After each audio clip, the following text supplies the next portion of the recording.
నమస్తే, పాడి పంటలు కార్యక్రమానికి స్వాగతం.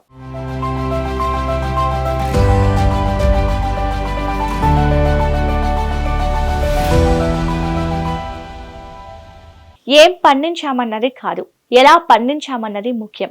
లాభాల ఆశతో భూమిలోని లోపాలను తెలుసుకోకుండా మోతాదుకు మించి రసాయనాలను పంటపై కుమ్మరించడం వల్ల కలిగే నష్టాలు ఎన్నో. అందుకే ఈ మధ్య కాలంలో చాలా మంది రైతులు ప్రకృతి సేద్యం వైపు అడుగులు వేస్తున్నారు. సహజ సేద్యంలో పెట్టుబడి తక్కువ, అలాగే లాభాలు ఎక్కువ. రసాయనాలతో నిర్జీవంగా మారిన నేలను సైతం సహజ సాగు పద్ధతుల ద్వారా తిరిగి జీవం తీసుకురావచ్చు. ఏలూరు జిల్లాకు చెందిన ఓ రిటైర్డ్ ఎంప్లాయ్ ఇదే విషయాన్ని ఆచరణలో చేసి చూపించారు. ప్రకృతి విధానంలో విభిన్న రకాల పంటలు పండిస్తూ జీవం కోల్పోయిన మట్టిలో గో ఆధారిత సేద్యం ద్వారా వైవిధ్యమైన పంటలను పండిస్తున్నారు. తిరిగి బంగారు పంటలు పండించగలుగుతున్నారు. మరి ఇవాల్టి మన పాడి పంటలు కార్యక్రమంలో ఈ రైతు సాగు పద్ధతులను తెలుసుకుందాం.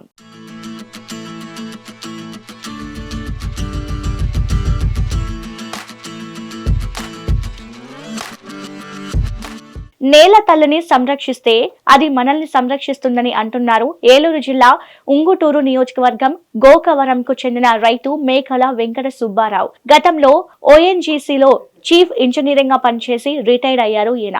ఉద్యోగ విరమణ తర్వాత రెస్ట్ తీసుకోకుండా సేద్యం మీద ఉన్న మక్కువతో ఆ దిశగా అడుగులు వేశారు. తాత ముత్తాతలది వ్యవసాయ నేపథ్యం కావడంతో ఊర్లోనే కొంత భూమిని కొనుగోలు చేసి వ్యవసాయం మొదలు పెట్టారు. అయితే రసాయనాలతో కలిగే నష్టాన్ని గుర్తించి పూర్వకాలం నాటి పద్ధతులను అనుసరిస్తున్నారు ఈ సాగుదారు. 8 ఎకరాల్లో ప్రధాన పంటగా కొబ్బరి వేశారు. అందులోనూ అంతర పంటగా బత్తాయి, అరటి, మామిడి సాగు చేస్తున్నారు. మరో 7 ఎకరాల్లో పూర్తిగా వరి పండిస్తున్నారు. ఎకరం విస్తీర్ణంలో 5 అంచెల విధానంలో విభిన్న రకాల పంటలు పండిస్తున్నారు. నా పేరు మేకల వెంకట సుబ్బారావు అండి. అక్కుపల్లి గోకవరం గ్రామం, ఇది ఉంగుటూరు మండలం, ఏలూరు జిల్లా, ఆంధ్రప్రదేశ్. 2016 సంవత్సరం వ్యవసాయ శాఖ వారు కాకినాడలో సుభాష్ పాలేకర్ గారి ట్రైనింగ్ ప్రోగ్రాం అరేంజ్ చేశారు. అప్పుడు ఆ ట్రైనింగ్ ప్రోగ్రామ్కి 8 రోజులు ట్రైనింగ్ ప్రోగ్రామ్కి అటెండ్ అవ్వడం జరిగింది. అప్పటి నుంచి మొదలుపెట్టి ఈ ప్రకృతి వ్యవసాయం ఇక్కడ చేస్తున్నాం. ఇక్కడ మీరు ఈ తోటలో ఏమేమి పెంచుతున్నారండి? ఇక్కడ మెయిన్గా కొబ్బరి అండి. 8 ఎకరాల కొబ్బరి ఉంది. తర్వాత కొబ్బరి మధ్యలో మామిడి, ఒక చోట మామిడి మధ్యలో కొబ్బరి మధ్యలో బత్తాయి, అలాగే అరటి ఉంది. తర్వాత ఒక ఎకరంలో 5 అంతస్తుల విధానం అంటే 5 లేయర్ ఫార్మింగ్ చేస్తున్నాం. తర్వాత ఒక 7 ఎకరాల్లో వరి పండిస్తున్నాం. ఈ 5 లేయర్ విధానం ఏంటంటే? 5 లేయర్ విధానం అంటే ఒక్కొక్కసారి మనం 5 రకాల పంటల్ని పండించటం. 5 రకాల పంటలు అంటే సూర్యరశ్మిని, నీటిని, తర్వాత భూమిని, అంటే వేరు వ్యవస్థ సమానంగా ఉపయోగించుకునేలాగా తయారు చేయడమే ఈ 5 అంతస్తుల విధానం యొక్క ముఖ్య ఉద్దేశం. ఆ దాంట్లో ఎలా ఉంటుందంటే, పై అంతస్తులో కొబ్బరి చెట్లు కానీ ఇటువంటి పెద్ద పెద్ద చెట్లు ఏవైతే ఉంటాయో తల వైశాల్యం బాగా ఎక్కువగా ఉన్నాయి, కెనోపీ అంటాం, అది ఉన్నవి పైన ఉంటాయి. దాని కింద దానికంటే తక్కువ ఎత్తులోను దానికంటే తల తక్కువగా ఉండేవి అవి ఏంటి అంటే ఈ సపోటా చెట్లు కానీ, నేరేడు చెట్లు కానీ, జామ, ఇటువంటివన్నీ వేస్తాం. దాని కింద ఇంకాను బొప్పాయి, తర్వాత అరటి, ఇటువంటివి వేస్తాం. దాని కింద పసుపు, అల్లం, అంటే కొంచెం బాగా నీడున్న, ఒక మాదిరిగా నీడున్నా కూడా పనిచేసేలాగా. దాని కింద ఆకుకూరలు వేస్తాం. ఈ రకంగా మనం 5 రకాల పంటల్ని సూర్యరశ్మిని, తర్వాత నీటిని సద్వినియోగం చేసుకుని పండించేలాగా, మనకి సంవత్సరం పొడుగునా పండి ఉండేలాగా, అలాగే సంవత్సరం పొడుగునా ఆదాయం వచ్చేలాగా ఉండే విధానాన్ని మనం 5 అంతస్తుల విధానం, అదే 5 లేయర్ మోడల్ అని చెప్పేసి మనం అంటాం. మంచి దిగుబడి పొందాలంటే నాణ్యమైన విత్తనం ఒక్కటే సరిపోదు. ఆ పండించే విధానంతో పాటు భూమిలో శక్తి ఉండాలి, వానపాములు, సూక్ష్మజీవులు ఉండాలి. అన్నింటికంటే ముఖ్యంగా సేంద్రియ కర్బన శాతం అధికంగా ఉండాలి. ఈ లక్షణాలన్నీ ఉన్న నేల బంగారంతో సమానం. ఆ భూమిలో ఏ పంటైనా పండుతుంది, ఎలాంటి చీడపీడలనైనా తట్టుకుంటుంది. అయితే ప్రస్తుతం వ్యవసాయ భూముల్లో ఇదే లోపించింది. కానీ నేల ఆరోగ్యంగా మారి పంటల సాగు విధానం మార్చితే సౌభాగ్యమైన పంట పండుతుందనేది సుబ్బారావు లాంటి రైతులు నిరూపిస్తున్నారు. అందుకే ఆయన 5 అంచెల సాగు పద్ధతులను ఆచరిస్తూ సత్ఫలితాలను సాధిస్తున్నారు. అంటే అసలు ఈ భూమి అసలు ఎలా ఉండాలంటారు? అసలు భూమి వ్యవసాయానికి అనుకూలంగా ఉండాలంటే కనీసం 2% కార్బన్ ఉండాలండి. కార్బన్ శాతం అంత ఉంటేనే మనం ప్రకృతి వ్యవసాయం చేయడానికి ఆస్కారం ఉంటుంది. మెయిన్గా చెప్పాలంటే కార్బను నైట్రోజను సుమారుగా 1:20 నిష్పత్తిలో ఉంటే కనుక అన్ని రకాలుగా బాగుంటుందని అంటాం. 10 నుంచి 20 దాకా ఈ మధ్యలో ఉంటే మనకు అన్ని రకాలుగానే బాగుంటుంది.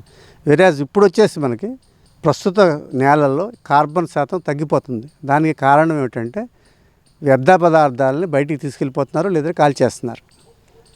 తర్వాత బయట నుంచి వ్యర్థ పదార్థాలను కానీ లేకపోతే కార్బన్ వచ్చే పదార్థాలను దేన్ని తీసుకొచ్చి వేయట్లేదు, కెమికల్సే వేస్తున్నాం. కాబట్టి ఆ కెమికల్స్ మనకి సగం ఉపయోగపడుతున్నాయి మొక్కలకి, మిగిలిన సగం ఉప్పు రూపంలో లేకపోతే లవణాల రూపంలో భూమిలో ఉండిపోతుంది. ఆ భూమిలో ఎప్పుడైతే ఉండిపోతుందో అది నేలతో కలిపి గట్టిపడిపోతుంది. గట్టిపడిపోయినప్పుడు నీళ్లు పీల్చుకునే సామర్థ్యం నేలకి తగ్గిపోయి నీరు పైనుంచి పొంగి బయటికి వెళ్ళిపోతుంది. ఈ బయటికి వెళ్ళే ప్రాసెస్లో ఏమవుతుందంటే దీంతోపాటు కొంచెం మంచి నేలను, సారవంతమైన నేలను కూడా పట్టుకుపోతుంది. సో ఈ రకంగా రాను రాను మన నేల సారవంతం తగ్గిపోతుంది, వ్యవసాయానికి ఉపకరంగా లేకుండా పోతుంది. అందువల్ల ఏమవుతుందంటే మనం కెమికల్స్ ప్రతిసారి మళ్ళీ కొత్తగా వేయాల్సి వస్తుంది. ఈ వ్యవసాయం ఇప్పుడు ఏమైందంటే ఇండస్ట్రీ అయిపోయింది, పరిశ్రమ అయిపోయింది.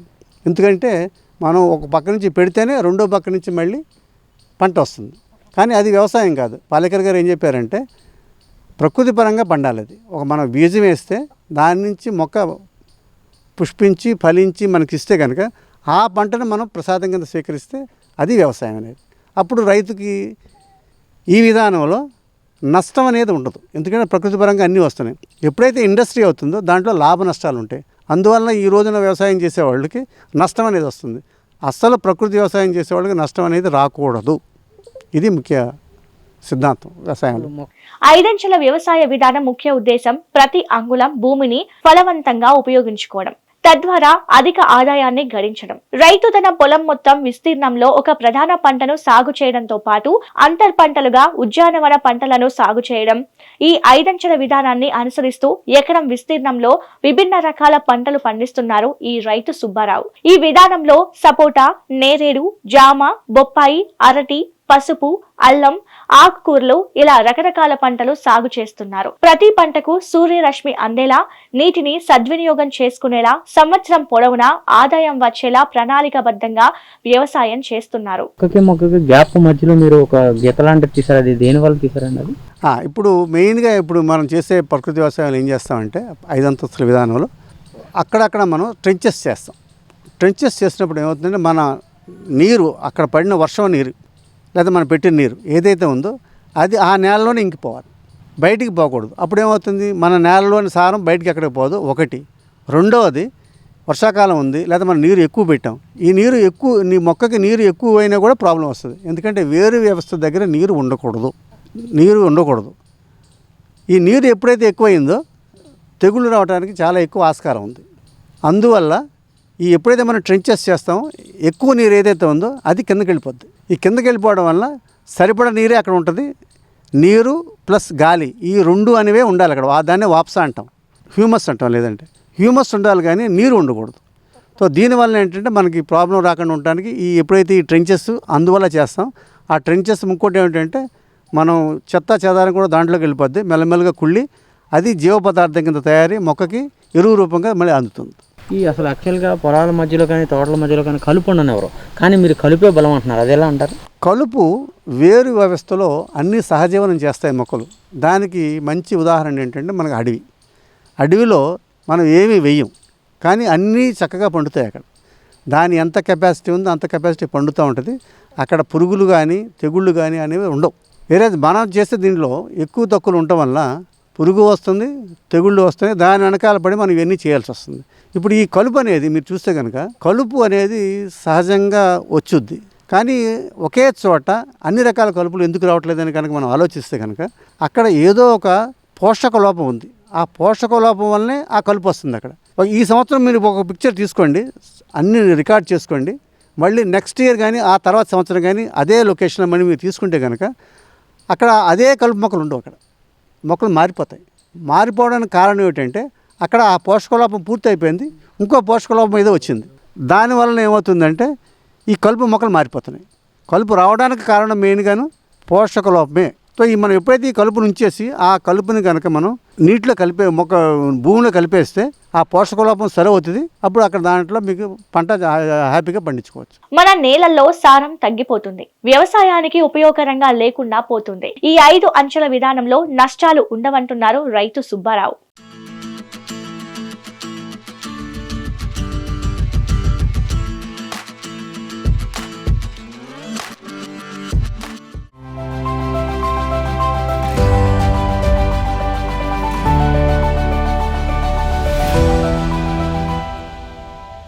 ప్రకృతి ఎరువులను తన వ్యవసాయ క్షేత్రంలోనే స్వయంగా తయారు చేసుకుంటున్నారు.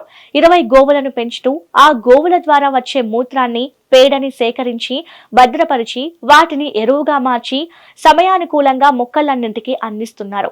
సేద్యంలో ప్రకృతి వ్యవసాయ పితామహుడు సుభాష్ పాలేకరే తనకు స్ఫూర్తి అని చెబుతున్నారు ఈ సాగుదారు. ఇప్పుడు మనకి ప్రకృతి వ్యవసాయంలో చాలామంది ఏం చేస్తున్నారంటే, పాలేకర్ గారు చెప్పింది, మనకి భూమిని పోషకాలు ఇచ్చి దాన్ని బాగు చేస్తాం, సారవంతం చేస్తాం, దాంట్లో కార్బన్ శాతం పెంచుతాం, మిగిలిన పోషకాలు అన్నింటినీ పెంచుతాం, తర్వాత వానపాముల సంఖ్యను కూడా పెంచుతాం. సో దానికి కావాల్సింది ఏంటంటే ఈ జీవామృతం అంటే ఏం లేదు, ఆవు కడుపులో సూక్ష్మజీవులు ఉంటాయి, అలాగే పుట్టమల్లో సూక్ష్మజీవులు ఉంటాయి. ఈ రెండింటిని దాంట్లో చేసి వృద్ధి చెందిస్తాం. వృద్ధి చెందిన దాన్ని నేల మీద పోస్తాం. నేలలో పోసిన తర్వాత ఇంకా ఎక్కువగా పెరుగుతాయి ఇవి. ఈ పెరిగిన జీవులు ఏం చేస్తాయంటే నేలలోకి వెళ్ళి గాలిలో ఉన్న నత్రజని, మిగిలిన ఏవైతే కావాలో ఎలిమెంట్స్ కావాలో మొక్కకి అవన్నీ తీసుకొచ్చి అక్కడ స్థిరీకరిస్తాయి. అందువల్ల జీవామృతం వాడుతున్నారు. ఇప్పుడు మేము ఇక్కడ వాడేది ఈ ట్యూబ్లో ఏదైతే పెట్టామో దీన్ని ఆ జీవామృతం మనం మాట్లాడుకున్న జీవామృతం వచ్చేసి ఎరోబిక్ కంపోస్టింగ్లో చేస్తాం. ఎరోబిక్ అంటే దానిలో వాడే బ్యాక్టీరియా వచ్చేసి ఆక్సిజన్ ఉంటేనే బతుకుద్ది. అది ఆక్సిజన్ లేకపోతే బతకదు, గాలి ఉండాలి. కానీ ఇప్పుడు మేము వాడే దాంట్లో ఎనరోబిక్ బ్యాక్టీరియా అంటే ఆక్సిజన్ అక్కర్లేని బ్యాక్టీరియా. ఇది ఈ అక్కర్లేని బ్యాక్టీరియాతోటి ఇక్కడ మనం జీవామృతం తయారు చేస్తాం. ప్లస్ ఆ పదార్థాలతో పాటు ఇంకా అనేక పదార్థాలు లైక్ మజ్జిగ, బియ్యపు గంజి, తర్వాత అలోవేరా, మునగాకు, గుమ్మడికాయ, బీట్రూటు, కూరగాయల గుజ్జు, పళ్ళ గుజ్జు ఇన్ని వేస్తాం. ఇన్ని వేయటం వల్ల ఏమిటంటే మొక్కలకి కావాల్సిన పోషకాలన్నీ దీంట్లో సమకూరుతాయి. ప్లస్ దాంట్లో 2% కార్బన్ ఉంటుంది, దీంట్లో 32% దాకా కార్బన్ వస్తుంది. దీన్ని మనం ఒక సంవత్సరం కంటిన్యూస్గా ఉపయోగించగలిగితే భూమిలో 2% కార్బన్ డెఫినెట్గా పెరుగుతుందని అంటున్నారు. సో అది దీనివల్ల ప్రయోజనం. అయితే ఇప్పుడు మీ దగ్గర గోవులు కూడా చాలా ఉన్నాయి, దగ్గర 30 దగ్గర దాకా ఉన్నాయి. వాటి పేడని మీరే స్టోర్ చేసుకుంటున్నారు. అలాగే ఏదైతే మూత్రం ఉందో గోమూత్రాన్ని కూడా డబ్బాల్లో స్టోర్ చేస్తున్నారు. అది ఏంటంటారు? గోశాలలో మేము ఏం చేసామంటే ప్రతి చోట మధ్యలోకి వెళ్తుంది అది ఆవులు పోసిన మూత్రం, అక్కడి నుంచి ఒక పక్కకు వచ్చేస్తుంది గొట్టాల ద్వారా. ఆ గొట్టాల ద్వారా వచ్చిన దాన్ని ఒక గోతులోకి పడుతున్నాం. ఆ గోతులోకి వచ్చిన దాన్ని మళ్ళీ తీసుకొచ్చి ఎప్పటికప్పుడు డబ్బాల్లో పెట్టుకుంటున్నాం. ఈ మూత్రం ఎంతకాలమైనా నిల్వ ఉంటుంది, పాడవకుండా. ఒక్కొక్కసారి ఏం చేస్తామంటే బాగా ఎక్కువ కాలం ఉండాలంటే దాంట్లో ఒక ఇనుప మేకు కనుక వేస్తే దాని పవర్ ఇంకా పెరుగుతుంది, ఎంతకాలమైనా బాగుంటుంది. సో దీని అవసరాన్ని బట్టి మనం వాడుకుంటూ ఉంటాం దాన్ని. మూత్రం ఎంత కావాలంటే అంత. ఒక్కొక్కసారి ఎవరికైనా బయట వాళ్ళు గోశాల లేని వాళ్ళు వస్తూ ఉంటారు, వాళ్ళకి కూడా ఇస్తూ ఉంటాం. ఒక్కొక్కసారి ఫ్రీగా ఇస్తూ ఉంటాం, ఒక్కొక్కసారి డబ్బులు తీసుకుని ఇస్తూ ఉంటాం. ఇది గోమూత్రంతో మనం చేసే పని. సుబ్బారావు తన వ్యవసాయ క్షేత్రంలోనే గోవుల కోసం ప్రత్యేకంగా షెడ్డును నిర్మించారు. గోవులు విసర్జించే పేడ, మూత్రం ఒక చోటికి చేరేటట్లు ఏర్పాట్లు చేశారు. సుమారు 200 లీటర్ల వరకు గో వ్యర్థాలు స్టోర్ చేసే విధంగా ఒక కుండీ లాంటి నిర్మాణాన్ని కట్టించారు.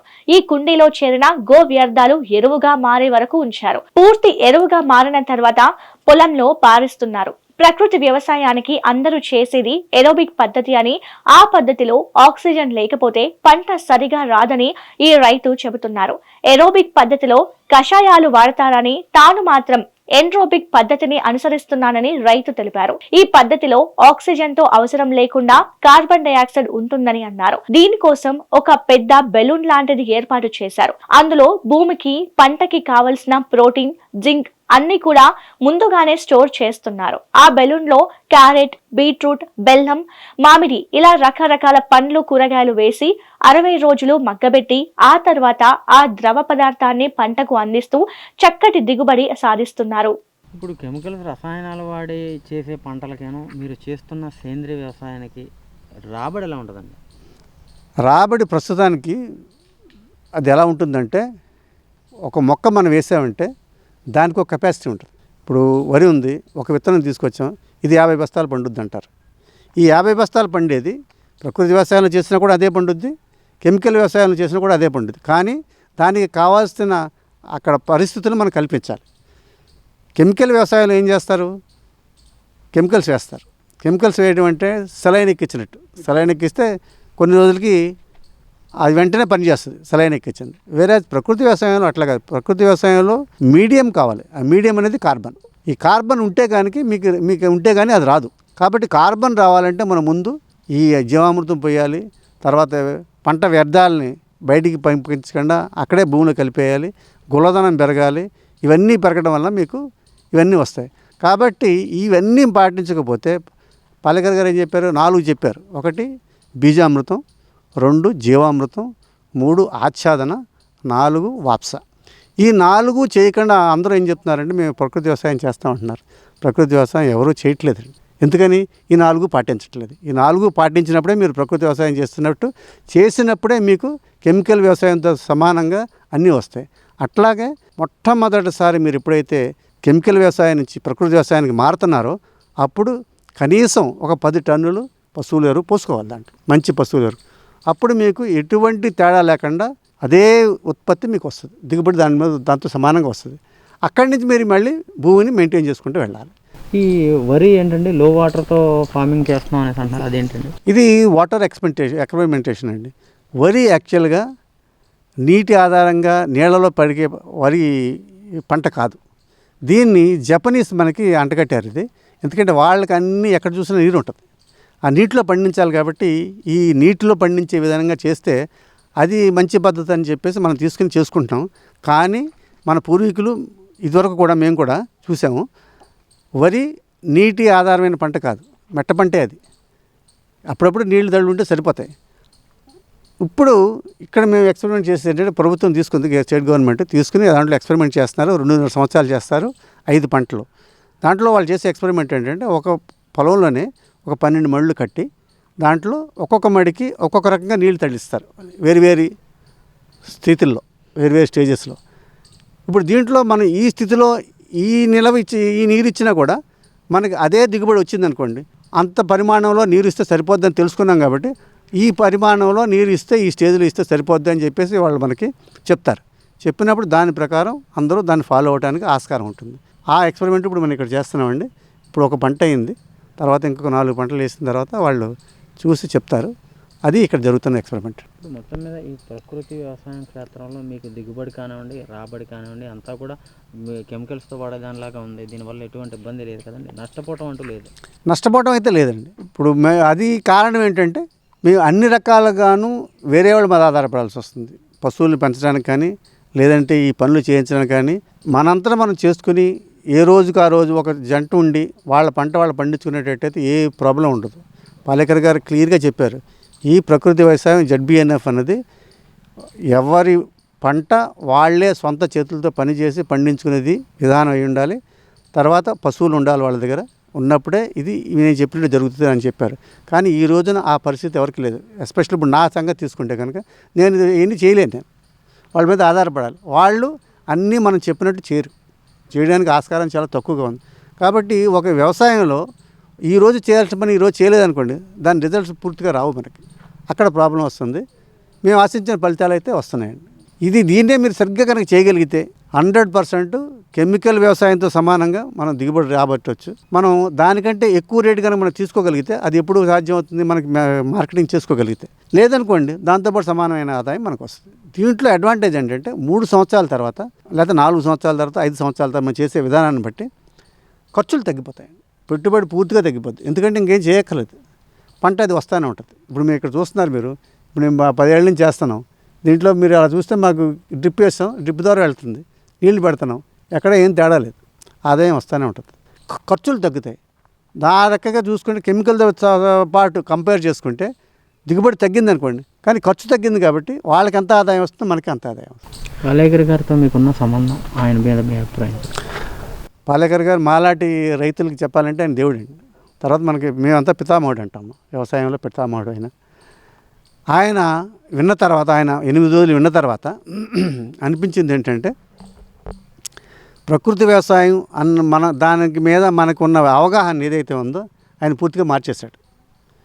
మార్చి వ్యవసాయం అంటే ఇలాగ ఉండాలి, ఇది ప్రకృతిపరంగా రావాలి, మనం దానికి ఇంటర్ఫీర్ అయ్యి మనం చేసేది కాదు, ఈ రకంగా చేయాలని చెప్పాడు. దాన్ని బట్టి మేము ఫాలో అవుతున్నాం. ఆయన బేసిక్స్ నేర్పాడండి. బేసిక్స్ ఏమి నేర్పాడు? ప్రకృతి వ్యవసాయంలో మనకి మొక్కలకు ఏమి ఇవ్వక్కర్లేదు. ముఖ్యంగా మనం ఏం చేస్తామంటే, ఇప్పుడు మనం ఎప్పుడైతే జీవామృతం పోస్తామో వానపాములు మైక్రోబ్స్ పెరుగుతాయి. ఈ పెరిగినందువల్ల వానపాములు 15 అడుగుల వరకు బొర్రోస్ చేస్తాయి. అంటే బొరియలు చేసుకుని వెళ్ళి కిందకి వెళ్ళి మళ్ళీ ఆ కన్నమంట వెనక్కి రాకుండా వేరే కన్నమంట బయటకు వస్తుంది. అది తినేదేంటి? ఇసుక తింటుంది, మట్టి తింటుంది, మిగిలినదేం తిందు. సో ఎప్పుడైతే ఈ బొరియలు చేసుకుని పైకి వస్తుందో, పైకి వచ్చేటప్పుడు కింద ఇప్పుడు మనకి ప్రతి ఏ చెట్టుకైనా సరే 6 అడుగుల కంటే కింద వెళ్ళలేవు. అంటే ఈ 6 అడుగుల వరకు ఉన్న పోషకాలని ఈ చెట్లు తీసుకుంటున్నాయి. కానీ దాని కింద ఎంతో పెద్ద పెద్ద గని ఉంది, మనకి పోషకాల గని ఉంది. ఆ పోషకాల గని తీసుకురావడం ఈ ప్రకృతి వ్యవసాయంలో మూల సిద్ధాంతం. పాలేకర్ గారు చెప్పిన తర్వాత మేము అర్థం చేసుకుని గ్రహించి దాన్ని పనిచేస్తున్నది దీనివల్లే. ఇప్పుడు ఎప్పుడైతే ఈ బొరియలు చేస్తాయో, ఈ బొరియల ద్వారా వర్షాకాలంలో పడిన నీరంతా 15 అడుగులు కిందకి వెళ్తుంది. ఇప్పుడు ఒక అడుగు కూడా కిందకి వెళ్ళట్లేదు, అటువంటిది 15 అడుగులు కిందకి వెళ్తుంది. ఈ నీటితో పాటు మనకి ఉండే చెత్త అంతా ఉంటుంది కదండి, ఈ చెత్త అంతా కిందకి వెళ్తుంది. వెళ్ళి అది మొత్తం మెత్తబడిపోయి ఎరువు కింద తయారవుతుంది. మళ్ళీ వర్షాకాలం అయిపోయిన తర్వాత ఎప్పుడైతే వర్షాలు ఆగిపోతాయో ఈ నీరు వెళ్ళదు కదా, అప్పుడేమవుతుందంటే ఈ కిందున్న నేల తడి చెమ్మ క్యాపిలరీ యాక్షన్ అంటే ఒత్తిడి పద్ధతిలో కనుక పైకి వచ్చి ఈ వేరు మొక్కలకి అందిస్తుంది. ఈ పైకి వచ్చే క్రమంలో దాంతోపాటు ఈ పోషకాలు కూడా పైకి వస్తాయి. సో కాబట్టి మనం ఏం చేయకుండానే 4వ సంవత్సరం 5వ సంవత్సరం తర్వాత వ్యవసాయం ఆటోమేటిక్గా జరుగుతూ ఉంటుంది. కానీ మనం చేయాల్సింది ఏంటంటే నేలని వేడి ఎక్కనివ్వకూడదండి. ఎందుకంటే నేల వేడి అంటే 32 డిగ్రీ సెంటిగ్రేడ్ వచ్చిందంటే ఈ వానపాములు కానీ మైక్రోబ్స్ కానీ కిందకి వెళ్ళిపోతాయి. కిందకి వెళ్ళిపోతే మనకు వ్యవసాయం జరగదు. కాబట్టి ఇదొక్కటి చూసుకుంటే మనం నేల వేడెక్కకూడదు, ఆకు మీద ఎండపడాలి, నేల మీద ఎండ పడకూడదు. ఇది మూల సిద్ధాంతం. ఇది కనుక పాటిస్తే, ఇది మేము నేర్చుకున్నది పాలేకర్ గారి దగ్గర కదా, అందువల్ల మాకు ప్రకృతి వ్యవసాయ రైతులకి దేవుడు అని చెప్పి మేము అంటాం. 5 అంతస్తుల విధానంలో పంటలు వేయడం వల్ల రైతులకు ఏడాది పొడవునా ఆదాయం వస్తుంది. పండ్ల తోటలు, ఇతర వృక్షాలను పెంచడం ద్వారా వర్షాలను ఆకర్షించే అవకాశం ఉంటుంది. తక్కువ నీటి వినియోగంతోనే ఎక్కువ పంటలు పండించవచ్చు. ఇప్పుడు రైతు సుబ్బారావు ఇదే విధానాన్ని అనుసరిస్తూ తోటి రైతులకు ఆదర్శంగా నిలుస్తున్నారు. ఇదండి ఇవాల్టి పాడి పంటలు కార్యక్రమం. మరో రైతు విజయ్ గారితో మళ్ళీ కలుద్దాం. అంతవరకు చూస్తూనే ఉండండి మెగా 9 టీవీ.